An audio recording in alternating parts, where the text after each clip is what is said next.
Bonjour à tous et à toutes. Je suis Eric Comelin, le président du groupe EC6, et on m'a proposé ce matin de vous parler de la notion d'environnement du repas dans le cadre du projet MGR. On a travaillé avec le comité scientifique MGR pour mettre au point des outils d'évaluation qui ont permis de mettre au point les questionnaires. Donc, ces outils d'évaluation pour la partie environnement sont extrêmement importants. Alors, on a un diaporama d'une dizaine de diapos qui va nous permettre de balayer les différents éléments. Il s'avère que depuis, faire un petit peu d'historique, depuis une dizaine d'années déjà, dans le cadre des travaux qui ont été menés par la MEA, qui a précédé la NAP, la notion de l'environnement du repas avait été clairement identifiée comme ayant un impact très fort sur la qualité ressentie par les consommateurs, quel que soit le domaine de restauration dont on parle, mais particulièrement en restauration santé, en restauration gériatrique. Donc, je vais voyager un petit peu sur le diaporama, si j'ai la main. Voilà, je vais descendre un petit peu. Je ne vais pas respecter tout à fait l'ordre, je vais y revenir néanmoins. Peut-être parce que cette diapositive représente vraiment un élément clé de compréhension de ce qu'est cette qualité ressentie, cette qualité perçue par les consommateurs. Qualité perçue qui nous permet après d'ouvrir vers l'envie, en fin de compte, et le plaisir de se restaurer et l'envie de manger. Alors, on voit trois éléments. Le premier élément, représenté par les haricots verts, en quelque sorte, cette assiette de haricots verts, euh, ça représente le produit alimentaire en lui-même, la denrée, c'est-à-dire, en fin de compte, ce qui est issu du métier du cuisinier, c'est-à-dire la mise au point de la recette. Euh, on voit marqué 20% parce que 20%, c'est à peu près ce que représente le poids de cet item dans la qualité ressentie par les consommateurs. Deuxième élément, je reviens en arrière, le deuxième élément en bas à gauche représente de l'environnement proche. Cet environnement proche, c'est le choix de la vaisselle, le choix des couverts, le choix que l'établissement fait sur le lieu de restauration, si c'est sur une table, etc. Ce qu'on appelle l'environnement proche, tout ce qui est autour de l'aliment en grande proximité. Et vous voyez que le, le poids, euh, le poids est de 40% pour cet environnement proche par rapport à la qualité perçue, donc ce qui est énorme. Et le dernier point, ce qu'on va appeler l'environnement large, là on parle encore de 40% en termes d'impact. Là, ça va porter beaucoup plus sur l'espace de restauration, le lieu, son éclairage, la convivialité, le bruit, mais aussi la qualité du personnel et le savoir-faire du personnel qui s'occupe de prendre en charge la restauration. Donc, si on fait une petite synthèse de cette diapo, on se rend compte que pour 80% de la qualité perçue est liée à des éléments autres que l'aliment en lui-même. Donc, et or, dans notre métier de restaurateur collectif en gériatrie ou en secteur santé, on est souvent centré sur l'aliment. On se dit qu'il faut que les aliments soient bons pour qu'on ait une restauration qui suive et puis une envie de s'alimenter de la part des personnes et qu'on évite ainsi le gâchis alimentaire, etc. C'est une approche qui est assez réductrice en fin de compte. Et on se rend compte que les établissements qui choisissent de travailler sur l'environnement sont souvent fortement récompensés.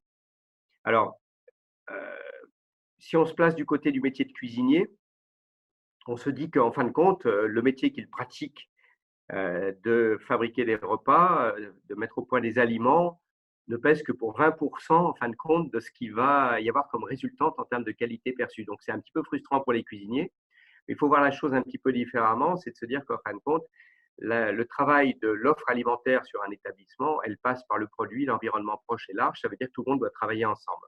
Alors je vais revenir un petit peu en arrière sur le diaporama pour revenir au début. J'y arrive. Voilà. Voilà, on est revenu au début. Donc, on va maintenant explorer les attentes des personnes âgées autour du repas, en essayant de défiler les différents éléments que peut composer cet environnement. Alors, excusez-moi. Donc, il est clair que l'objectif et de mieux répondre aux attentes des résidents. Et puis, la résultante de ces réponses à ces attentes, c'est une meilleure consommation, une ingestion alimentaire, si on doit utiliser ce terme, qui soit beaucoup plus importante et qui va permettre de, de faire que les personnes, alors ce n'est pas la seule condition, mais que les personnes vont beaucoup plus consommer leurs aliments. Alors, j'ai parlé de l'environnement proche, l'environnement large, la notion de présentation, la notion de couleur, de diversité, de quantité et de qualité des aliments. Donc, si on fait le focus sur l'environnement, on a parlé tout à l'heure de l'environnement proche, il est clair que le mode de distribution des repas en gériatrie est l'élément principal. Si jamais on a recours à des modes de distribution trop proches du secteur hospitalier, c'est-à-dire du plateau repas, de la barquette, de la distribution un peu aseptisée que l'on peut retrouver dans les établissements de santé, on est très très loin des attentes des résidents. Il faut s'éloigner absolument de ce mode d'organisation qui est très délétère et pour aller vers une restauration qui soit une restauration en salle à manger, qui soit une restauration qui soit faite à table, qui soit faite en assiette porcelaine ou en vaisselle traditionnelle et surtout qui soit séquencée et servie au fur et à mesure, c'est-à-dire qu'il n'y a rien de plus délétère que d'amener l'ensemble du repas sur un plateau à une personne et qu'elle soit ensuite laissée libre de picorer et de choisir ce qu'elle veut manger. Non, il faut l'accompagner, il faut séquencer sa restauration. Donc, l'élément clé aussi, bien entendu, c'est que la salle à manger, l'espace de restauration, doit être adapté. En gériatrie, on a des personnes qui sont parfois désorientées, qui se retrouvent dans la même salle à manger que des personnes qui ne le sont pas. Donc, ça peut se traduire par des attitudes, des cris, des bruits qui font qu'on peut on peut perturber la restauration de tout le monde. Donc, il faut que la salle à manger en elle-même soit structurée pour pouvoir permettre à des personnes, à des groupes homogènes de consommateurs de manger ensemble en essayant d'avoir trop grande table, en essayant de travailler sur l'intimité et toujours, comme je l'ai dit tout à l'heure, avec une restauration qui soit une restauration à l'assiette, en assiette porcelaine et qui soit distribuée au fur et à mesure. On va débarrasser l'assiette vide pour remplacer par l'assiette suivante et non pas sur une restauration, on pose tout sur la table dès le départ. Donc la notion de présentation, là, on va y retrouver bien entendu le métier du cuisinier, donc avec le choix des couleurs des aliments, éviter des produits en monocolore, du poisson blanc avec du riz par exemple. Il faut absolument rajouter, il faut donner de l'envie avec des couleurs complémentaires, avec une présentation qui soit adaptée. Et là, on peut faire une allusion aux textures modifiées. Donc les textures modifiées, qu'elles soient en fabrication maison ou en produits industriels, il faut qu'à la fin, il y ait un soin qui soit particulier sur la présentation de ces aliments. Déjà séparer au minimum le légume du produit protidique et que là aussi, on ait un raffinement, si possible, dans la présentation, la couleur et les formes. La qualité des aliments, il va falloir privilégier certains aliments qui sont beaucoup plus adaptés aux personnes, essayer de se rapprocher de leur culture culinaire, éviter des aliments auxquels ils ne sont pas du tout habitués et qui n'ont pas fait partie de leur alimentation tout au long de leur vie. La quantité, extrêmement importante aussi. Il est clair que un élément clé, c'est que le référentiel qui est utilisé parfois et souvent en secteur gériatrique, qui est le GMRCN, n'est pas du tout adapté au secteur gériatrique en institution et qu'il faut avoir une approche sur les quantités qui soient proches du travail qui est en train de se finir avec le programme de recherche Renaissance, c'est-à-dire d'avoir un raisonnement par profil de mangeur. En institution, on peut estimer qu'on a 3 profils de mangeurs en gériatrie. On a les très petits mangeurs, les petits mangeurs et les normaux mangeurs. Alors, un normaux mangeur, euh, je dirais que est déjà situé en dessous des critères du GMRCN. GMRCN, on est à peu près sur une journée alimentaire complète sur une base d'1,5 kg à 1,6 kg de nourriture solide par jour. Ça, c'est le référentiel GMRCN. Et on se rend compte qu'un normomangeur en gériatrie, c'est de l'ordre de 1,3 kg à 1,4 kg de nourriture par jour. Ensuite, on a des petits mangeurs, donc des gens qui commencent à être sélectifs dans leur alimentation, qui, pour des raisons de tonus ou d'envie, mangent moins. On va se retrouver avec des personnes qui s'alimentent avec 1,2 kg, 1,3 kg de nourriture par jour. Donc, on a déjà diminué. Et ensuite, on a des très petits mangeurs, qui sont souvent des personnes qui sont en restauration, d'alimentation à texture modifiée, qui sont des gens assez fatigués, peut-être avec des pathologies associées, pathologies chroniques ou déclin cognitif. Et là, on peut descendre à moins d'1 kg de nourriture solide par jour. Donc, ça veut dire que si l'on standardise l'offre alimentaire et qu'on a des quantités qui sont standardisées pour tout le monde, obligatoirement, on va générer du gâchis alimentaire. Et c'est la première cause de gâchis alimentaire, le fait que les quantités ne soient pas adaptées. Et bien entendu, ensuite, la diversité. Alors, on doit se rapprocher de ce qu'est la culture culinaire de la personne âgée, de ce qu'est la culture culinaire de la personne âgée, de ses habitudes, de ses rituels alimentaires. Il faut savoir qu'à domicile, les personnes âgées, comme beaucoup d'adultes aussi, ont des plans alimentaires qui sont assez comment dire, standardisés, de l'ordre d'une semaine de plan alimentaire. On mange souvent la même chose, on a des habitudes alimentaires qui font qu'on a des produits phares dans notre alimentation, des gens qui mangent beaucoup de pâtes, d'autres qui mangent beaucoup de jambon, d'autres qui mangent beaucoup de fromage. Donc, et il faut que, dans le cadre de la prise en charge collective, qui est l'institution, on jongle entre les habitudes alimentaires de chacun. Donc, généralement, il y a des cultures culinaires qui sont proches et qui sont générationnelles, mais pas que. Et puis, qui sont aussi des cultures culinaires qui sont liées à des approches par région, par terroir. Donc, est-ce que la solution, c'est de se retrouver avec des plans alimentaires de 4, 5, 6 semaines pour combattre la monotonie, le manque de diversité, ou d'essayer de se rapprocher des habitudes alimentaires simples et authentiques qu'attendent les consommateurs? Il n'y a pas de réponse précise avec des pourcentages. Je pense que ça, c'est tout le savoir-faire des équipes sur site, des équipes de cuisine, des équipes soignantes, qui doivent bien identifier ce qui est en fin de compte l'élément standard de culture culinaire d'une salle à manger, d'essayer d'y coller le plus possible et de pouvoir adapter en fonction des personnes qui sont présentes. Donc, vous voyez, si on fait une synthèse de cette diapo où on retrouve absolument tout, on a parlé de soigner l'environnement, de soigner la présentation des aliments au travers de la couleur, la qualité des aliments. Alors, la qualité des aliments est un élément aussi extrêmement important. La loi Egalim va nous amener vers la fabrication maison de façon intensive, va nous demander de travailler avec des produits alimentaires vertueux,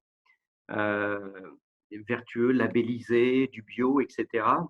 Donc, 50% on va dire, d'aliments durables, dont 20% de bio.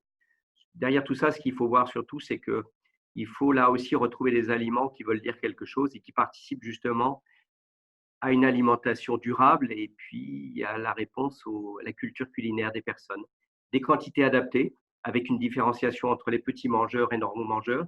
Ce que je n'ai pas dit tout à l'heure, c'est qu'en moyenne, en gériatrie, on est au minimum à 50% de petits mangeurs et très petits mangeurs. Donc, on voit qu'avec ces 6 éléments que nous venons de voir, normalement, on doit pouvoir aboutir à une meilleure consommation. Voilà. Donc, j'évoquais tout à l'heure que cette notion d'aliments et des environnements. Donc, sur l'aliment, on a fait un petit tour d'horizon avec la diapositive précédente. On va parler un petit peu plus loin de l'environnement proche et un petit peu plus loin aussi de l'environnement global.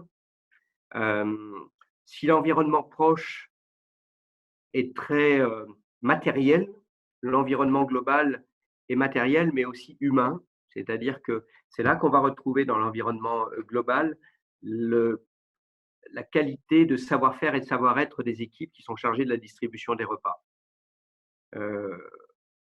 Donc, on va rentrer dans ces éléments travers la diapositive suivante. Donc, on a parlé tout à l'heure des aliments, couleur, odeur, aspect, ordonnancement des aliments, présentation. Je ne vais pas y revenir. Dans l'environnement proche, on va retrouver la présentation des différentes composantes du repas. Alors là, on parle du repas principal, mais je vais élargir cette évocation à l'ensemble des repas de la journée alimentaire. C'est-à-dire que la restauration ne se limite pas au déjeuner, au dîner, mais elle doit vraiment être prise dans son intégralité.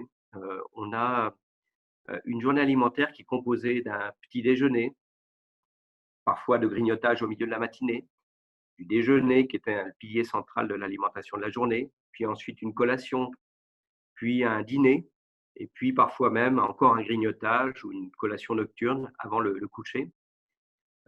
Dans l'ensemble de ces repas, il faut soigner la présentation. On a trop souvent, malheureusement, pour des raisons logistiques, de plonge ou de ressources, recours à des plateaux petit déjeuner avec beaucoup d'éléments en matière plastique, des bols en plastique, des couverts en plastique, beaucoup de produits, enfin, avec une présentation relativement dégradée. On a aussi malheureusement souvent des petits déjeuners qui sont limités à du pain, beurre, confiture, boisson chaude, alors que le petit déjeuner est peut-être le repas attendu le plus, notamment en termes d'appétit et de faim de la part des personnes, puisqu'il vient après un long jeûne nocturne. Et c'est aussi à des moments où il faut profiter pour essayer d'amener de la protéine, du calcium, des calories. C'est un élément clé.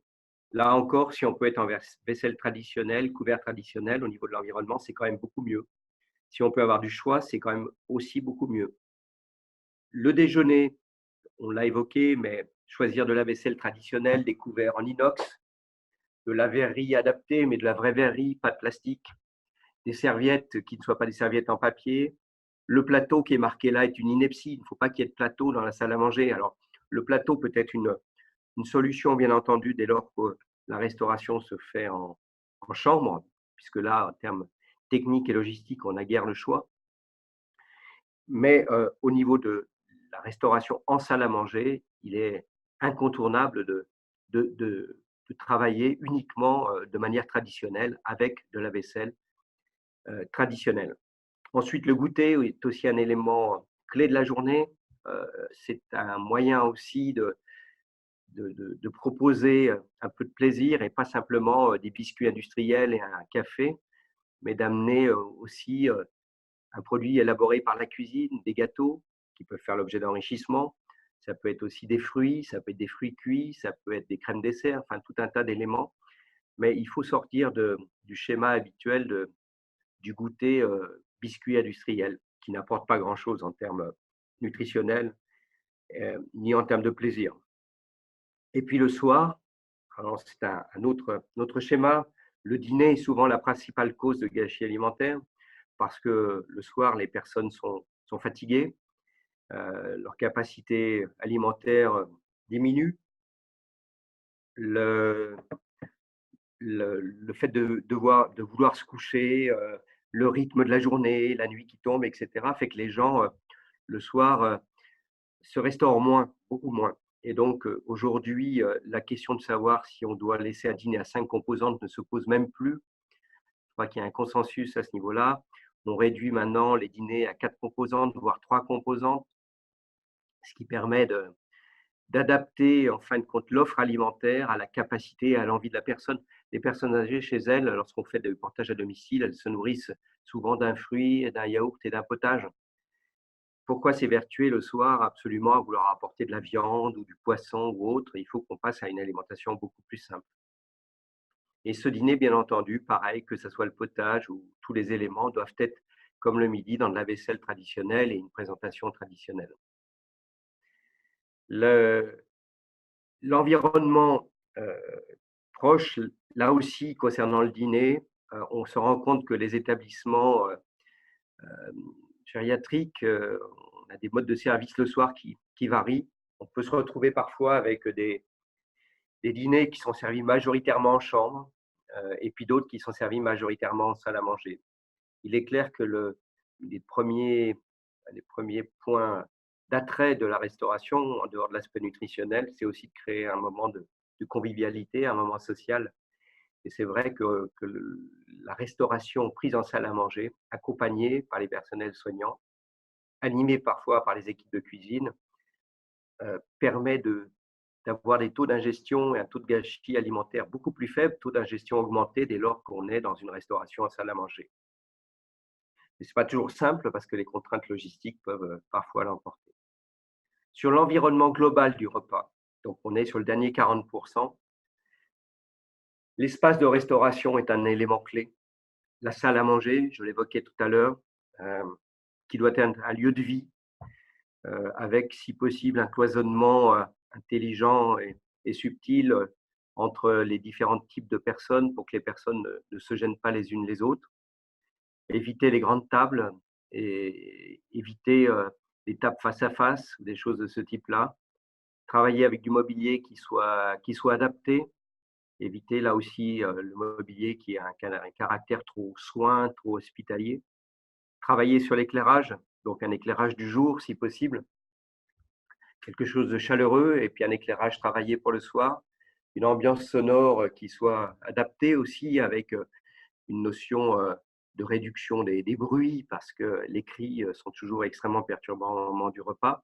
Donc, bien entendu, éviter d'avoir des salles à manger qui soient trop petites et où les personnes soient les unes sur les autres.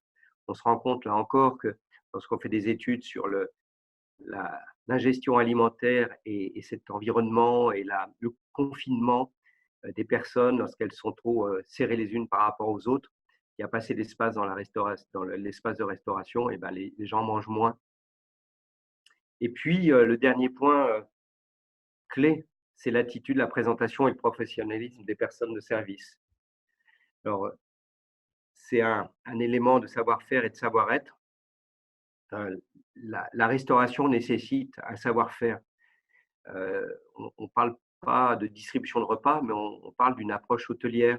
On parle d'une approche hôtelière qui nécessite d'avoir des compétences à la fois en maîtrise sanitaire, bien entendu, puisque c'est un élément clé, mais pas que, aussi en mode de distribution, en présentation de l'assiette, en remplissage de l'assiette, en débarrassage de l'assiette, en annonce auprès des personnes, annonce de ce qu'ils vont manger, et puis tout ce qu'il va être, bien entendu, savoir-être, c'est-à-dire la convivialité, l'empathie que l'on peut avoir au moment de la distribution des repas. Alors, on va rentrer un tout petit peu plus en avant dans ces éléments dans une diapo suivante. Donc, sur cette notion d'environnement, on voit une photographie de salle à manger gériatrique sur cette diapo. Il est clair que sur cette diapositive, on voit cette photo et cette photo induit du mobilier de qualité, du nappage, de la décoration, des plantes, de la lumière. Il est clair que pour visiter énormément d'établissements gériatriques, beaucoup d'établissements n'ont pas obligatoirement tous les, toutes les ressources, parfois, pour atteindre ce niveau. On peut dire néanmoins que, quel que soit le niveau, il est clair qu'un nappage est toujours un plus.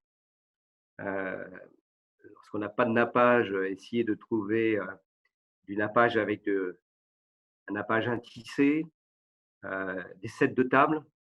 Mais néanmoins, il y a quand même certains éléments qu'il faut absolument gommer. Ce sont les sets de table où l'on voit le nom de la personne avec le régime marqué dessous, mixé ou autre.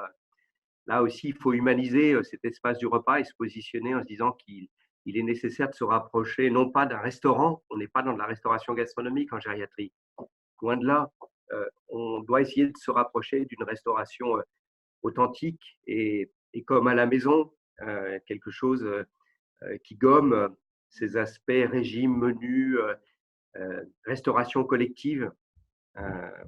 Donc, c'est du bon sens qu'il faut apporter. Après, des décorations de table, mettre des couleurs, avoir une salle propre et accueillante, ça c'est très clair. Mettre des claustras, mettre des plantes vertes, tout ça sont autant d'éléments clés.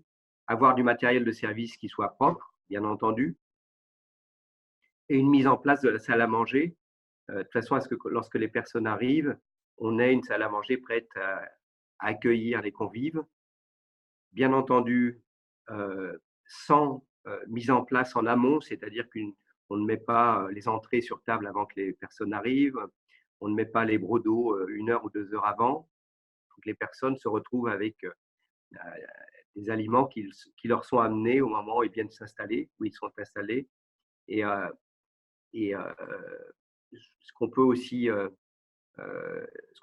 aussi évoquer, c'est que dans ces salles à manger, on retrouve souvent maintenant le meuble de distribution ou le chariot de distribution des repas qui est au cœur de la salle à manger pour que les personnels, c'est souvent les cuisiniers qui sont derrière ces chariots de distribution ou ces meubles de distribution, remplissent les assiettes. Si les cuisiniers sont identifiés en cuisinier avec une toque et que la distribution se fait professionnellement, c'est extrêmement intéressant. Extrêmement intéressant. Il vaut mieux de loin faire une distribution avec un cuisinier identifié au milieu de la salle à manger qui remplit les assiettes, plutôt que des chariots avec des plateaux qui arrivent au milieu de la salle à manger. On ouvre le chariot et on met les plateaux sur table. Là, on est dans le degré inférieur de ce que devrait être la prise en charge alimentaire de la personne âgée dans sa restauration. Je vais avancer d'une diapo. Alors, bien entendu, premier élément, c'est l'accueil. Alors, cette photo à droite se veut, n'est pas du tout représentative, mais c'est simplement un clin d'œil. C'est que le moment de l'accueil, il est extrêmement important. Important, déjà parce que il comporte un élément clé, c'est que un des éléments qui est fortement subi en restauration gériatrique, c'est le fait que les gens sont parfois assis avec des personnes avec lesquelles ils ne souhaitent pas manger ou n'ont pas de plaisir à manger. Donc ça, c'est tout un élément important de la part des équipes, c'est de pouvoir trouver des groupes homogènes de personnes, puisque là, on rentre directement dans le domaine du rituel. Le rituel, la première chose, c'est de vouloir manger avec la personne avec laquelle on a des affinités et à l'heure à laquelle on souhaite manger. En collectivité, on ne mange pas à l'heure à laquelle on souhaite. On subit l'horaire du repas, surtout lorsqu'on a des dîners trop tôt. Et si en plus on doit subir les personnes avec lesquelles on mange, ben c'est clair que c'est un élément dégradé. Alors, on va les accueillir, ces personnes, les amener vers leur lieu de repas, si possible avec des personnes avec lesquelles elles ont plaisir à déjeuner ou à dîner, avoir des gestes doux et rassurants, souhaiter un agréable repas. Ça paraît, comment dire, simple et normal, mais le nombre de fois où j'ai pu voir des personnes à qui on ne souhaitait pas bon appétit, c'est quand même malheureusement assez fréquent. Alors, souhaiter un agréable repas, être présent et souriant tout au long du service, bien entendu. Ne pas discuter avec ses collègues. Bon, si on l'a indiqué ici, c'est que malheureusement, ce sont des choses qui arrivent, même vues dans certains cas, des personnes qui, comment dire, pouvaient passer des SMS au milieu d'un service du repas dans la salle à manger, ou même en faisant de l'aide au repas. Être à l'écoute des personnes âgées, il faut être tourné entièrement envers elles. On va éviter le bruit, la vaisselle qui claque, les chariots qui roulent, les couverts qui tombent, les personnels qui parlent trop fort, sont autant d'éléments perturbateurs pour manger. On doit être dans un climat de détente et puis de garder son calme en toutes circonstances. Alors, je ne rentrerai pas dans la notion d'aide au repas, si ce n'est pour dire que cette aide au repas doit être pratiquée dans les bonnes conditions, c'est-à-dire en face à face, au même niveau, avec une cuillère qui soit plutôt une petite cuillère et non pas une cuillère entremets, une cuillère à soupe pour accélérer la distribution du repas. Mais le tout, l'espace de restaurant doit être un espace de convivialité, de calme et de tranquillité pour que les personnes mangent. Et puis, bien entendu, il faut prendre le temps. Le temps du repas n'est pas une course-poursuite. On estime qu'il faut au moins 1 heure de temps de repas pour le déjeuner et 45 minutes pour le dîner. Alors, ça peut paraître long, 1 heure ou 45 minutes, mais on se rend compte que les établissements où on a cette habitude de prendre le temps de déjeuner, ou voire même le midi, lorsque les personnes ont fini de manger, on ne cherche pas à les sortir de la salle à manger, mais qu'elles puissent continuer à discuter. Ben, ça apporte des éléments très favorables en termes de prise alimentaire. Voilà, donc on voit que le timing est important, que si les personnes se rendent compte que le repas n'est pas une course et qu'on ne les pousse pas à finir leurs assiettes pour vite les faire sortir de la salle à manger à la fin, c'est quand même un sacré plus. Si j'ai bonne mémoire, c'était Bruno Le Sourd qui avait fait une enquête à ce niveau-là il y a quelques années. Il estimait que lorsqu'on laissait le temps du repas suffisant aux personnes, on avait des taux d'ingestion qui étaient de l'ordre de 20% supplémentaires à une restauration qui était un petit peu menée à rythme trop important. Je vais passer à la diapo suivante. Donc la notion du service. Donc on a parlé de la salle à manger, de l'assiette, service séquencé, vaisselle traditionnelle, pratique hôtelière. Ça sont des éléments non négociables. Et si on regarde, si on fait une photographie de la restauration gériatrique avec un focus EHPAD, aujourd'hui on a deux types d'établissements qui prennent en charge ce type de résidents et de restauration. On a les établissements rattachés à des établissements sanitaires. Donc, beaucoup d'établissements, on va dire quasiment tous les établissements sanitaires en France, gros établissements, je parle de centres hospitaliers, de CHU, ont des services de gériatrie, ont des services d'EHPAD. Et puis après, on a la restauration, enfin les établissements de type EHPAD, médico-social. On voit que les approches ne sont souvent pas les mêmes. En fin de compte, en établissement sanitaire, on se retrouve avec une restauration qui est une transposition de la pratique restauration des services de court séjour, des services de médecine, chirurgie et d'obstétrique. C'est-à-dire qu'on va y retrouver très, très souvent. Quand je dis très, très souvent, c'est dans 2/3 des cas avec une restauration sur plateau, sur table, en salle à manger ou en chambre. On a un taux de prise alimentaire qui est nettement, mais vraiment nettement inférieur à celle qu'on peut retrouver dans les établissements gériatriques médico-sociaux qui ont une pratique, eux, beaucoup plus de distribution à l'assiette. Donc, on voit très bien que les deux modes de distribution ont un impact clé sur la prise alimentaire des personnes. Alors, c'est bien la preuve que ce que l'on évoque depuis tout à l'heure est tout à fait juste. Et, donc, le service de qualité en salle à manger, c'est une vaisselle adaptée.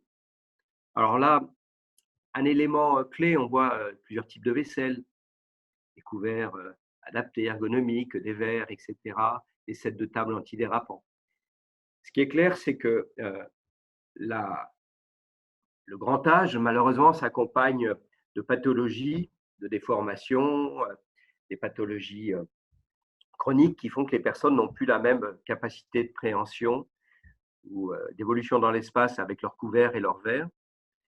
Un autre élément, c'est que bonne partie des personnes dans les secteurs gériatriques ont des problèmes de basse vision. Donc, basse vision est un terme qui regroupe plusieurs types de déficits de la vision.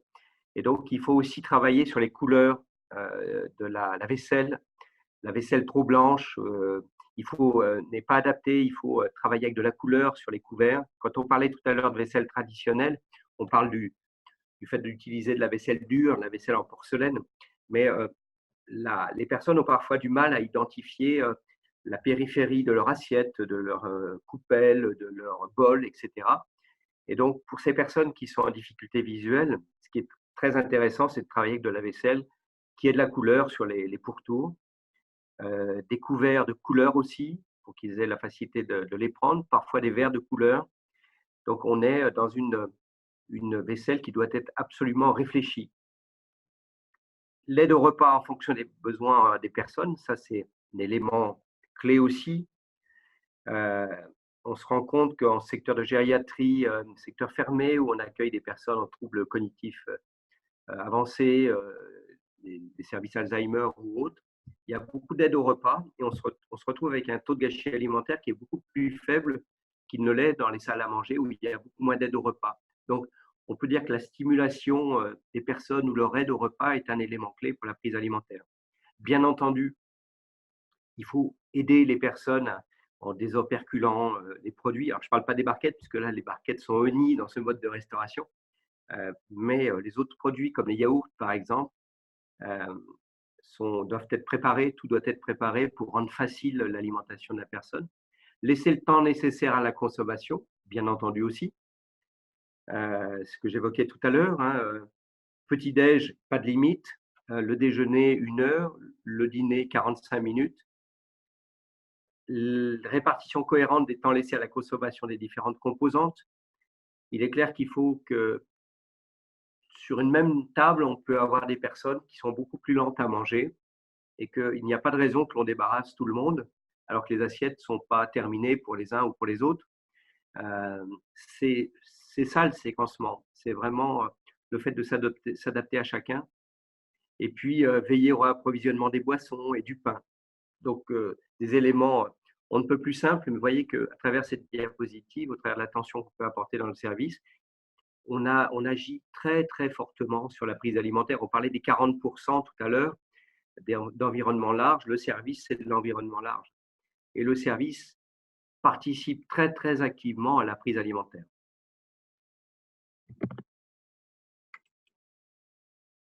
Donc, le changement d'assiette entre chaque plat, bien entendu, même si on doit être comme à la maison, on est quand même dans une structure dite de restauration collective. Et il est impensable d'avoir une assiette qui serve à la fois à l'entrée, à la viande, aux légumes, au fromage, au dessert. Donc il faut débarrasser, utiliser de la vaisselle qui soit adaptée à chaque élément et que ce débarrassage aussi se fasse dans les bonnes conditions. Le seau sur un chariot inox qui traverse la salle à manger, où on débarrasse les aliments dedans, on empile les assiettes, on met les couverts, ça n'a pas de sens. J'utilise un terme qui est un peu imagé, mais en restauration, au moment du débarrassage, il faut cacher la misère, c'est-à-dire que globalement, l'assiette, lorsqu'on a du débarrassage à faire des déchets alimentaires, on ne le fait pas devant le consommateur, mais on va le faire derrière un claustrat ou dans la cuisine, mais absolument pas devant le consommateur. D'abord pour des raisons d'hygiène et ensuite pour des raisons visuelles, bien entendu. Que les plats soient ensuite servis à la bonne température. Donc là, vous avez une obligation réglementaire de contrôler la température et la bonne température de distribution. On doit être à plus de 63 degrés sur les plats chauds et 10 degrés au maximum sur les plats froids. Ça, c'est une tolérance. C'est un élément extrêmement important. Ça. Et en plus, ça doit faire l'objet d'un relevé HACCP selon vos pratiques et votre plan de maîtrise sanitaire. Et la présentation des plats, elle doit être faite de façon, on va dire plutôt, elle ne doit pas être faite de façon cantine. C'est-à-dire qu'on doit avoir quelque chose qui doit être dressé correctement. C'est pour ça que très souvent, là, on peut retrouver des cuisiniers qui viennent pour dresser l'assiette, le plat chaud, par exemple, pour qu'on ait une présentation qui soit sympathique et qui donne envie de manger. Avec, bien entendu, et vous voyez là différents types d'ustensiles, avoir des ustensiles qui soient adaptés en termes de volume pour pouvoir calibrer la portion qu'on va donner à un très petit mangeur, un petit mangeur et un normal mangeur. Sachant que pour ces 3 types de consommateurs et de profils de mangeurs, vous pouvez bien imaginer que il va y avoir de la restauration et de l'alimentation enrichie pour les petits mangeurs. Mais ça fera l'objet peut-être d'autres informations. Mais néanmoins, il est clair qu'il faut avoir des ustensiles qui nous permettent de naviguer dans la distribution avec des volumes qui soient adaptés. Et une présentation qui soit adaptée aussi. Il n'y a pas de nutrition s'il n'y a pas de plaisir, parce qu'il n'y a pas le moteur pour pouvoir alimenter l'envie. Donc, pour cela, et l'objectif étant d'avoir une consommation alimentaire la plus importante possible et qui corresponde aux besoins des personnes, et d'éviter le gâchis alimentaire qui aujourd'hui est beaucoup trop important. Et donc pour ça, on va travailler à la fois sur le plaisir, avec cet environnement dont on a parlé tout à l'heure, la présentation, les couleurs. Donc, ça, ce sont des éléments clés qui donnent envie. Ensuite, sur l'aliment en lui-même, donc la qualité des aliments, la quantité, la diversité, le respect des rituels, le respect du rapport affectif aussi aux aliments. Prends un exemple type. Pendant longtemps, maintenant ça commence à changer, mais c'est encore embryonnaire. Pendant longtemps, on a privé les personnes âgées d'aliments qui faisaient partie sûrement de leur alimentation au quotidien, comme l'œuf à la coque ou toutes les recettes possibles qui déclinent de l'œuf. L'œuf mollet florentine, l'œuf dur, le véritable œuf dur. Et on a travaillé avec des œufs industriels, absolument infâmes pour beaucoup, alors que l'œuf est une source primordiale d'apport en protéines, une des moins chères, une des mieux assimilées. Donc, on voit bien que la qualité des aliments, c'est de retourner vers une authenticité. Et je pense que la loi Egalim va être un bon coup de booster à ce niveau-là, je l'espère. Et puis aussi de ramener aussi les cuisiniers à cuisiner et de cuisiner des choses simples, mais des choses vraies, des choses authentiques. Et d'éviter de travailler avec des produits prêts à l'emploi. Parce que la restauration collective en gériatrie, c'est avant tout de la restauration en gériatrie, la collectivité. Moi, je gomme un petit peu cette collectivité. Il faut qu'on fasse de la cuisine le plus possible comme à la maison. Voilà. Donc, et cette notion d'environnement, elle aussi, elle doit être si possible comme à la maison, tout en étant en collectivité avec tous les éléments qu'on a pu voir depuis tout à l'heure. Voilà. Je pense avoir fait un tour d'horizon assez complet. Merci beaucoup, Éric Comelin. On va passer à la phase de questions, si vous en avez. Est-ce que les personnels sont obligés d'être en tenue médicale ou non? Là encore, si on regarde le meilleur des mondes possible, il est clair que plus on va gommer l'apparence médicale, l'apparence soin, plus on va se retrouver dans une restauration authentique. Donc, il y a la notion de comment dire, de moyens, de temps, de ressources. Le minimum acceptable, c'est bien entendu d'avoir des personnes qui vont se changer entre de leur tenue qu'ils ont eu le matin pour les soins, pour l'entretien, etc. Oui, c'est tout bon. Le cuisinier en salle à manger doit être servi avec des gants plastiques. C'est pas obligatoire. Réglementairement, c'est pas obligatoire. Il vaut mieux des mains propres que des gants en plastique. Je cherche depuis longtemps des formations hôtelières pour le personnel, mais souvent trop proche de la pratique des restaurants. C'est tout à fait vrai. Ou alors, il y a trop d'accès sur la HACCP. Bah, oui, ça c'est clair. C'est clair qu'il existe des organismes de formation qui font de la formation, comment dire, à connotation gériatrique. Quelles sont les couleurs à privilégier pour l'environnement? Comment réduire le bruit? Le bruit, c'est de travailler avec des claustras. Il faut couper l'espace, mais ça ne suffit pas. Il faut éviter des parquets, les toits en carrelage, et il faut avoir des plafonds anti-bruit. Quelles sont les couleurs à privilégier pour l'environnement? Bien entendu, des éléments plutôt pastels. Les couleurs vives. Pareil, si on peut parler d'environnement, on évite de mettre de la musique, surtout pas de télé. La télé est très perturbant. Il faut que les personnes puissent se concentrer et se focaliser sur leur alimentation. Voilà, je ne sais pas s'il y a d'autres questions. Je vais revenir un peu en arrière sur les questions que je n'ai peut-être pas répondu aux premières. Les corps plastiques, le tenue médicale, j'en ai parlé.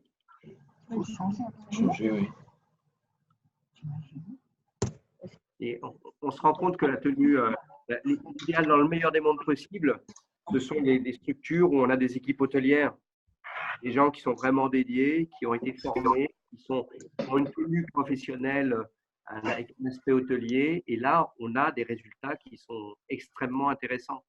Extrêmement intéressants. Et par contre, on a des structures où on a quasiment la tenue qui a servi le matin. Ça ne peut pas le faire.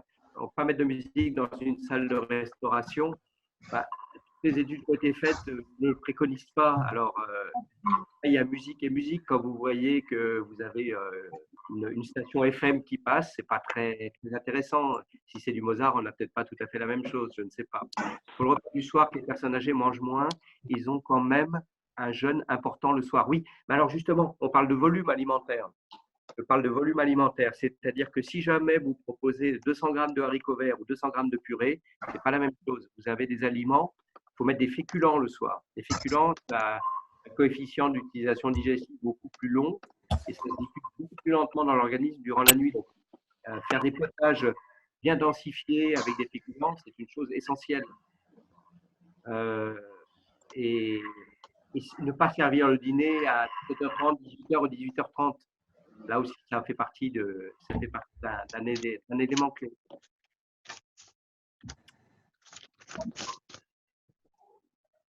Voilà. Est-ce qu'il y a des dernières questions? Voilà la dernière. Alors, j'en ai. Et au revoir. Binaire très imprécis, net précis. On s'est dit au revoir. Très clair, merci pour vos réponses. J'espère avoir apporté des éléments. Donc, voilà, en tout cas, voilà les recettes en fin de compte pour une alimentation adaptée. Merci beaucoup. De rien, bonne journée à vous. Bonne journée à tous.